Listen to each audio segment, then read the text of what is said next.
Many of us know the benefits of a Roth IRA, at least at a high level. We know that they can create tax-free income of some type. However, to truly utilize Roth IRAs to their fullest extent, it's important that we know all of the different nuances to Roth IRAs so we can most effectively use them in our planning. That's why today I'm going to go over 7 things you need to know about Roth IRAs to ensure you're getting the most out of them when it comes to your retirement planning. To start, let's define what a Roth IRA is. A Roth IRA is an individual retirement account or individual retirement arrangement, and unlike a traditional IRA, where any money that you put in is considered pre-tax, meaning you get a tax deferral on those contributions, but then when you pull that money out, typically in retirement, you pay taxes on it, it's the complete opposite. With a Roth IRA, any contributions that you put in, you don't get any tax break for. However, all of the growth from then on, assuming you're making qualified distributions in the future, the growth is both tax-free as well as the distributions are tax-free as well. So what do you need to know about Roth IRAs? Well, number one, the first thing that you need to know is how much can you put into it, but that's just the basics. From there, we're going to go over 7 other different things you need to know to ensure you're getting the most out of Roth IRAs when it comes to utilizing them effectively in your planning. So for 2024, and these numbers will stay the same for 2025, you can put up to $7,000 per individual into a Roth IRA or traditional IRA. Now that $7,000 limit is cumulative. So hypothetically, you could put $4,000 into a Roth and $3,000 into an IRA. You could put $7,000 into one and nothing in the other, but that $7,000 is a cap between the two. If you are 50 years old or older, you can make an additional $1,000 catch-up contribution for a total of $8,000. So that's the starting point. That's what most people do know about Roth IRAs, but let's start going through, in no particular order, other planning points you need to know about Roth IRAs. The first, planning point number 1, is that contributions to Roth IRAs are available for withdrawal at any time. You do not have to be 59 and a half. You don't have to reach a certain age to access your contributions completely penalty-free and tax-free. So hypothetically, let's say that you're 35 years old and you make a $5,000 contribution this year, and the next year, and the following year, and then you don't touch those dollars, and they grow to, let's say, $25,000 by the time that you're 40. So by the time that you're 40, you have $25,000 in your Roth IRA. 15 of that is your own contribution, and 10,000 of that is growth on your Roth contributions. You can pull out the 15,000 that you put in completely tax-free, completely penalty-free. It does not matter that you're not 59 and a half yet. It's the growth on those dollars that you can't touch until 59 and a half.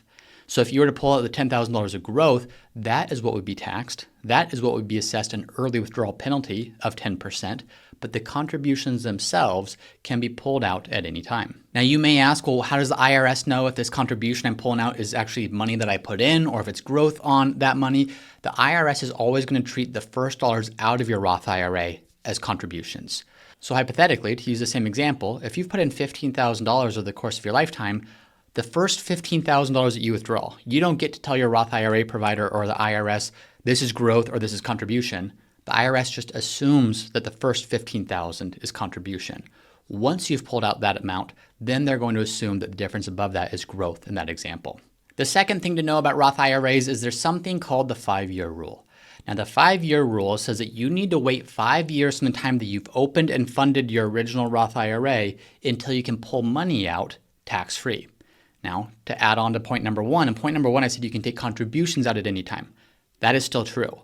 What I'm talking about with the 5-year rule is in order to get access to the growth on those dollars, you need to have waited at least 5 years. For most people, this is somewhat irrelevant because you open your account and you've typically had it funded for more than 5 years before you start making withdrawals. Especially because for most people, it makes a lot of sense for your Roth IRA to be some of the last dollars that you use in retirement, although not always. Because of that, you're almost always going to be meeting the 5-year rule. But let's say that you are 58 years old and you open your first Roth IRA. In 2 years from now, you retire. Now you've contributed to your Roth IRA for a couple of years. Let's assume $5,000 per year. So you've put in $10,000, and let's assume that $10,000 has grown to $12,000. And you say, you know what, I want to take this whole $12,000 out because I'm now above 59 and a half, and this is a Roth IRA. Therefore, this money should all be tax-free. Well, not quite, because you haven't met the 5-year rule. The $2,000 of growth in this example would still be subject to a penalty because it's not a qualified distribution, because it's not yet met the 5-year rule. Now, I'm going to include a link to another video that I've made right up here. In that video, I break down the 5-year rule in much more detail because there's things that have to do with, well, what if it's a conversion? What if it's a contribution? How does this work in different scenarios? So be sure to check that video out where I go over that in more detail. The third thing that you need to know about Roth IRAs is that even if your income is too high, you can still get money into Roth IRAs. So let's back up. What does it mean your income being too high? Well, for 2024, if you're married filing jointly, if your income exceeds $240,000, and by income specifically, I mean your modified adjusted gross income, if that exceeds $240,000, you cannot put money directly into a Roth IRA. Rarely that starts at $230,000. From $230,000 to $240,000, there's a phase out, meaning if you make under $230,000 of modified adjusted gross income and you're married filing jointly, you can make a full Roth IRA contribution. If you make over $240,000, you cannot make any Roth contribution. If you make somewhere in between, you get to make a phased out contribution depending on your income levels. If you're single, those numbers are $146,000 to $161,000. So under $146,000 of modified adjusted gross income, you can make a full contribution. Over $161,000 of modified adjusted gross income, you can't make any contribution, and anywhere in between, your contribution limit starts being phased out. So what if you make above that amount? Typically, you think, okay, I just can't make a Roth contribution. Well, you still can. There's two ways in which you can do so. One is what's called a backdoor Roth contribution. Now, at the backdoor Roth contribution, there are a lot of rules around this, specifically something called the pro rata rule. So talk to your financial advisor, talk to your tax preparer before you do this. But if you make, let's say, $300,000 and you're not eligible to make a direct Roth IRA contribution, what you can do is you can contribute to what's called a non-deductible IRA. So AKA just a traditional IRA, but because of your income, you're not going to be able to deduct that traditional IRA contribution, assuming you're covered by a retirement plan at work. This is where I say there's more details to this I'm going to cover right now. So talk to your financial advisor, talk to your tax advisor before doing anything. But if you make a non-deductible IRA contribution, you can then convert that into your Roth. That's the concept of a backdoor Roth contribution. In addition to that, you can also maybe make a mega backdoor Roth contribution. So if your 401k plan at work allows for after-tax contributions that can then be converted to Roth contributions, that's another way of doing the same thing. You make an after-tax contribution, aka you don't get a tax benefit for making that contribution, but because you don't get a tax benefit, those aren't pre-tax dollars. So when you convert those dollars to your Roth, there's no tax impact for that converted amount.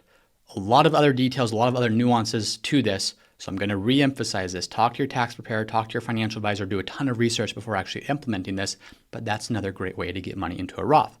That being said, 401ks are unique in general in that there are no income limits. So if your plan offers a Roth 401k, it doesn't matter if you make $100,000 or $100 million per year. You can still get the full 401k contribution into a Roth 401k the same way that you could into a traditional 401k.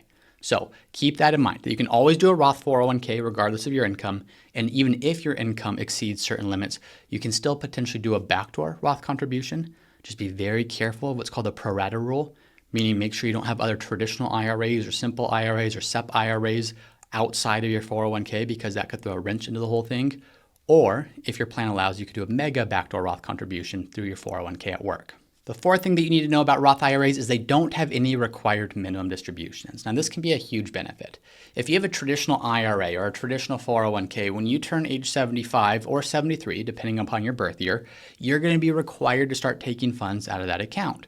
A general way to think of that is your first year of required distributions, you're going to be forced to distribute about 3.8% of your account balance as a required distribution. As you age, that number goes up. By the time that you're in your mid to late 80s, it's closer to 7 to 8% of your entire account balance that you're forced to distribute. Now, with a Roth IRA, that's not the case. As of now, with a Roth IRA, you can continue letting that thing grow. So if you want to continue letting it grow, aka continue to grow tax-free, compound tax-free, so you have more tax-free income in the future, you can do so. Or if you want this to be an account that you can ultimately pass to your children or your beneficiaries, that's a Roth account that can continue growing tax-free and ultimately pass to the next generation, and it can be a substantial asset for them as well. So that's a really important thing to note, is no RMD on Roth IRAs. The fifth thing that you need to know is that Roth IRA distributions are not included in provisional income. Now, if you're not collecting Social Security yet, provisional income does not mean anything to you. But as soon as you start collecting Social Security, provisional income becomes pretty significant for a good number of people. So what is provisional income? I'm not going to go over all of it in today's video, but what it is it's essentially a formula to calculate how much of your Social Security benefit is going to be pulled into the income that you're being taxed on.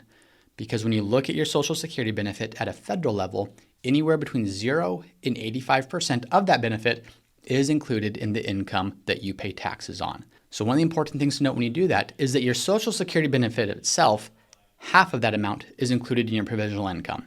So let's look at a basic example. If you are married and your provisional income is under $32,000, 0% of your Social Security benefit is included in your income that you pay taxes on.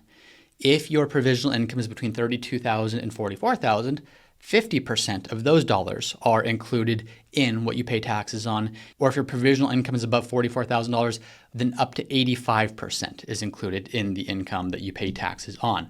So let's look at an example because this can be a little confusing. But let's assume that you're married and both spouses have a Social Security benefit of $2,500 per month. So $5,000 per month total, which is $60,000 per year.